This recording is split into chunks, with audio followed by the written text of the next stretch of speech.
মানুষ মানুষের জন্য তারই একটি জ্বলন্ত উদাহরণ পেশ করলেন সিরাজদিখান উপজেলার কিছু যুবক। সিরাজদিখান থানাস্থ উপজেলা স্বাস্থ্য কমপ্লেক্সে একজন রোগী ভর্তি হলে তৎক্ষণাৎ তিনি মৃত্যুবরণ করেন। পরবর্তীতে আমরা তার আত্মীয় থেকে জানতে পারি তিনি কিভাবে মারা গেলেন। মনে করেন যে বিকাল 4টা থেকে সন্ধ্যা পর্যন্ত নিঃশ্বাস টানছে আইছে হঠাৎ করে স্টপ করে মারা গেছে। আর নাটটা বর্তমানে যাইব শেরপুর জেলা। বাজার তো নাই, মানে একদম গরিব বেকার। বাজারে কিছু কালেকশন তুললে এই ব্যবস্থা করে নিয়ে যাওয়া হইতেছে।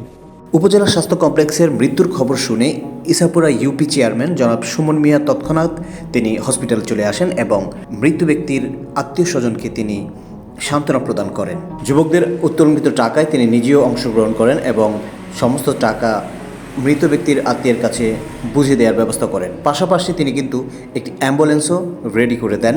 তার মৃত্যুর ব্যাপারে কর্মরত ডক্টরের কাছে জানতে চাইলে তিনি বলেন, রোগী তো আমাদের এখানে যখন আসলো তখন তো স্যাচুরেশন কম ছিল, ওনার শ্বাসকষ্ট ছিল, মুমূর্ষু অবস্থায় ছিলেন উনি।